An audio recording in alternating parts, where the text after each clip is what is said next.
Waalaikumsalam warahmatullahi wabarakatuh. Alhamdulillah kita bertemu kembali untuk belajar.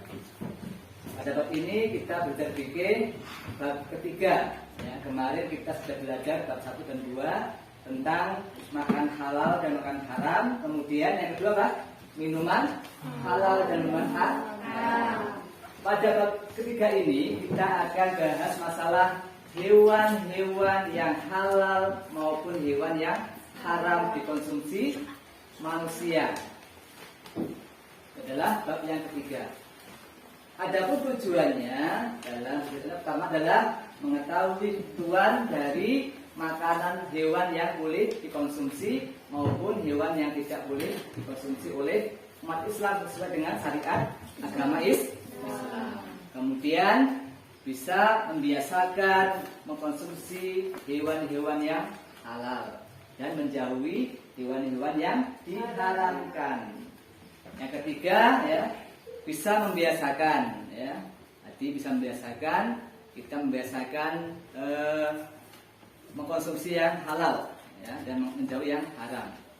Dan yang ketiga adalah kita bisa mengetahui dasar-dasar ayat ataupun dalil yang menghalalkan suatu hewan atau mengharamkan suatu hewan yang bisa dikonsumsi manusia. Baik, sebelum kita mulai membahas materi ini, ya, Pak Guru akan makan dulu ya. Febri ada ya? Ya. Kemudian Widodo, Joko, Hadir ya. Siapa yang mas hari ini? Alfan, oh ya. Apa kemana? Sakit Pak. Alfan nggak ada. Sakit Pak. Oh iya. Semoga Alfan dan Adit nanti bisa sembuh dan bisa ikut belajar. Baik. Pada bab ini ya kita lihat, coba dilihat di layar monitor ya. Perhatikan, ini ada suatu hewan ya. Ada hewan. Pertama adalah hewan sapi ya. Kemudian ada hewan onta. Dan ada babi. Kalau kita namanya adalah babi hutan yang liar. Tapi kalau yang ini adalah babi yang diternakkan atau yang diingung. Kemudian juga ada kucing ya. Kalau kita lihat di sini, kira-kira mana hewan yang boleh dikonsumsi? Mana? Sapi dan unta. Itu adalah hewan yang halal dikonsumsi. Kemudian yang tidak boleh adalah yang babi dan kucing. Ya. Karena babi sudah ada ayat yang mengharamkannya.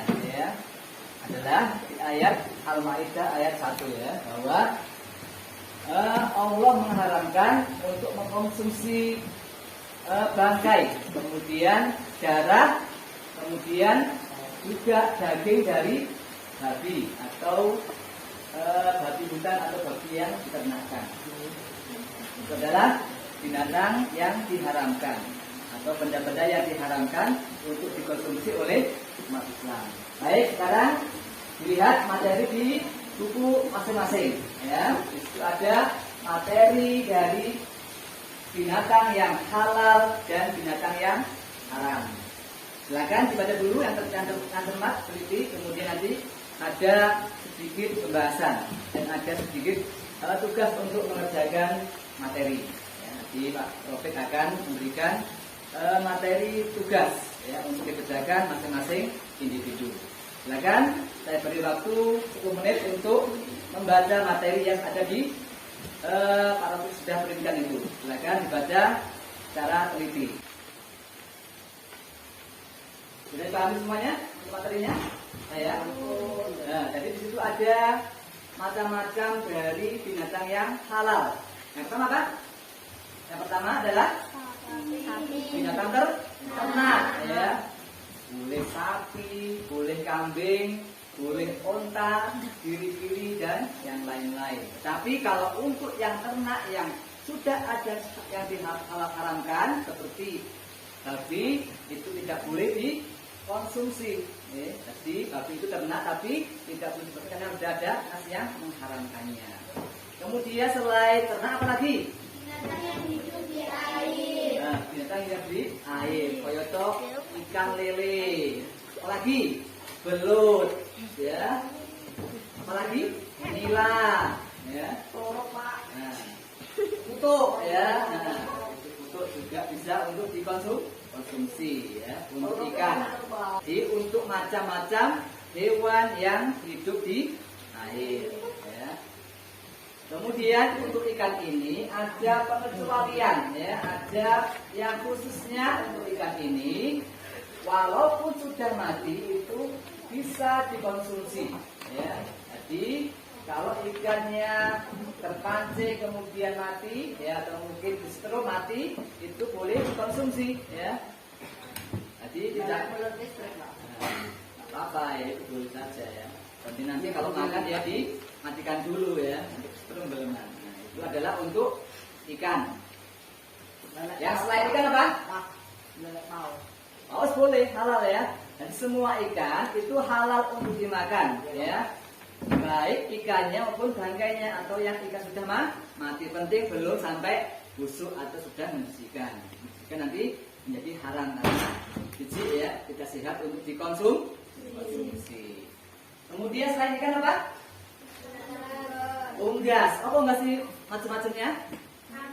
Angsa, agak, bebek, puyuh, ayam, dan lain-lain. Itu adalah macam-macam unggas. Yang lain apa lagi selain itu? Tadi udah ada ikan, ada unggas, ada ternak. Bangkai ikan dan belalang. Bangkai ikan dan belalang itu halal dimakan. Belalang itu halal, ya. Itu boleh dikonsumsi. Lanjut, ya. Halo? Boleh, tapi kalau kamu nggak alergi durian boleh, ya. Tapi kalau palang jambu itu ada racunnya, bisa berbahaya, nanti gelem gatal semuanya badannya kalau makan palang jambu. Itu untuk yang selanjutnya. Ini ada, silakan kerjakan, ya. Kerjakan, ada tugas dari Pak Ropik, ya. Tugasnya untuk menjodohkan, ya. Menjodohkan dari pilihan yang ada di pertanyaan dan di samping jawabannya. 1, 2, 3 sampai dengan 5 soal saja, ya. Kerjakan dulu soalnya. Jangan kerjakan. Baik, coba kita cek, ya. Nomor 1, dihalalkan 2 macam bangkai. Bangkai apa yang dihalalkan? Ikan dan belalang. Ikan dan belalang. Itu betul, ya. Jadi bangkai ikan dan belalang boleh dikonsumsi walaupun sudah mati. Nomor 2, contoh binatang yang hidup di 2 tempat atau amfibi adalah binatang yang buaya. Buaya itu haram dikonsumsi karena dia adalah binatang yang hidup di 2 alam atau binatang amfibi namanya. Nomor 3, zat yang terkandung dalam daging hewan yang sangat baik untuk pertumbuhan badan adalah protein, betul, ya. Yang kelima, 4, semua jenis binatang yang hidup di air, baik air laut atau kawat, adalah halal dikonsumsi. Jadi hewan yang hidup di air itu halal untuk dikonsumsi, ya. Koyoto, ikan paus itu juga halal. Ikan hiu juga halal. Yang biasa kita makan adalah ikan kelong, itu ya, ikan hiu. Itu adalah hewan-hewan yang halal untuk dikonsumsi. Kemudian untuk dasar dari penghalalan hewan ini adalah pada surat apa? Al-Baqarah ayat 1. Ibu ini ada yang membaca? Silakan dibaca. Idris, ayo. Agak satu. Ya, ya. Nah. Ya ayuhan nasu kulu mimma fil ardi halalan thayyib. Nah, ya, jadi ya ayuhan nasu kulu mimma fil ardi halalan thayyiban. Jadi makanlah wahai manusia, makan makanan yang halal dan yang baik. Jadi halal juga baik. Untuk hewan ini ya, cara dasar sudah halal, tapi juga harus baik. Seperti cara untuk penyembelihannya. Penyembelihan zakat penting ya, untuk diperhatikan.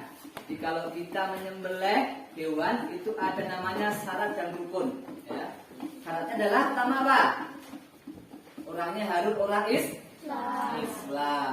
Kemudian apalagi ada hewan yang disembelih. Kemudian juga ada alat untuk menyembelih. Apa alatnya? Pisau. Boleh pakai golok kalau mungkin untuk menyembelih sapi atau menyembelih kambing ya.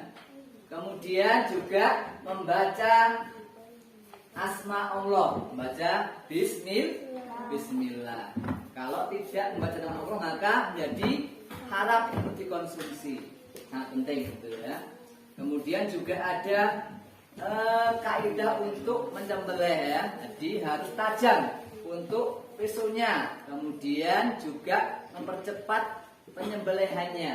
Jadi kalau menyembelih jangan dilama-lamakan, biar cepat mati ya. Biar enggak terlalu lama sakitnya dari binatang yang kita sembelih. Kemudian ya, selain itu ya, untuk penyembelih ini ya, dia di dalam menyembelih ini tidak boleh mengasah di depan binatang yang akan disembelih ya. Jadi menakut-nakuti binatangnya itu tidak diperbolehkan. Kemudian juga yang tidak kalah penting adalah ya, segera memotong urat lehernya ya. Jadi ada 2 urat leher yang harus dipotong. Itu untuk yang nafas dan untuk yang aliran darahnya itu harus dipotong ya.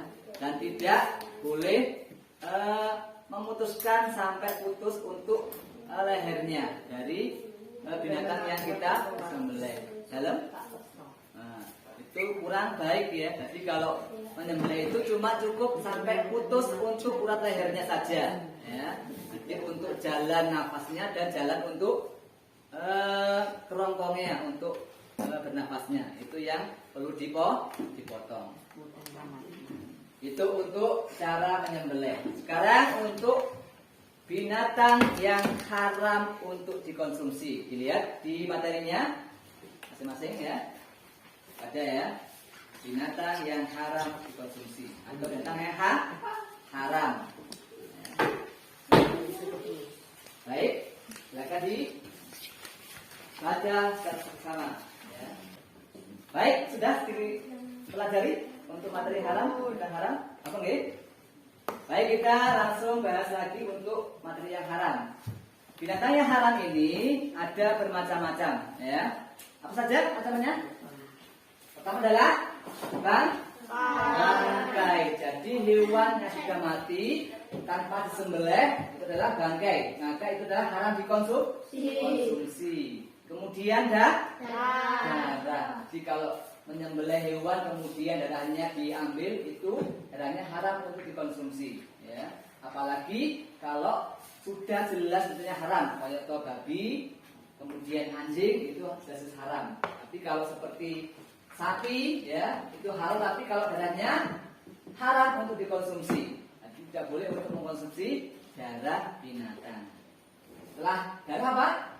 Daging babi ya, haram ya dikonsumsi. Dan jelas tenasnya itu pada Al-Maidah ayat 3 ya. Ibunya ada yang membaca? Silakan dibaca coba. Hurrimat alaikumul maitatu waddamu wa lahmul khinziri wa ma uhilla li ghairihi wal munkhaniqatu wal mawqudatu wal mutaraddiyatu wan nasihatu wa ma aqala sabtu illa madam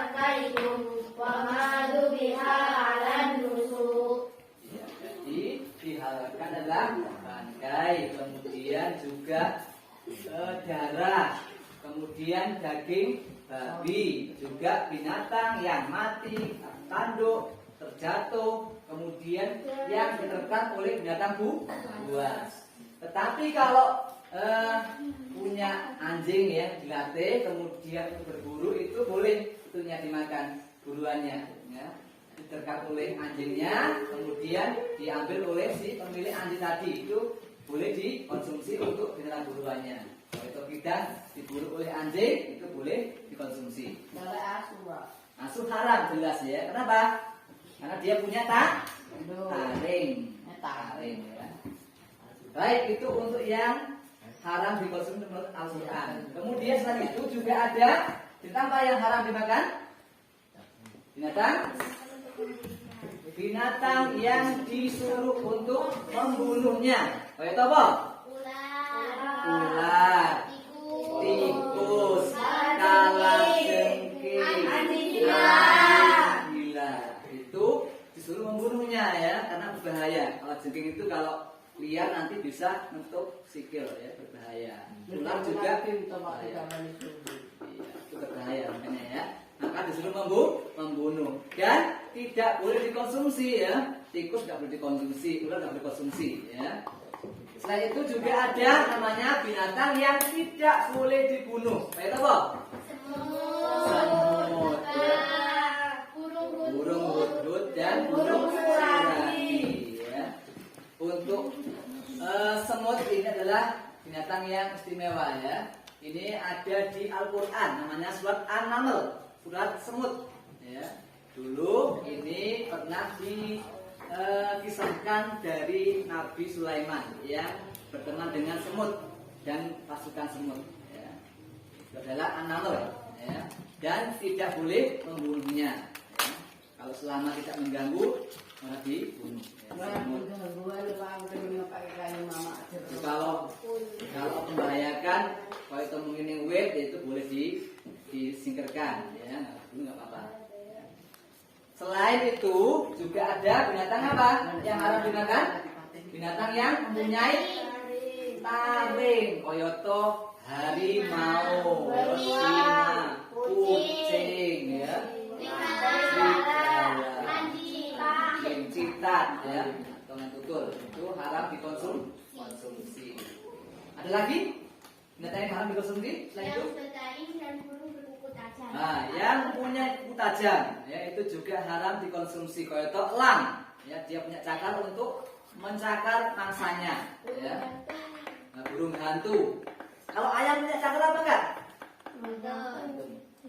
Ayam punya ceker, bukan cakar ya, ceker. Punya ceker mencari makanan, ya. Dan cakar ayam, ya. Bukan cakar untuk ceker tapi. Nah, itu adalah untuk ayam.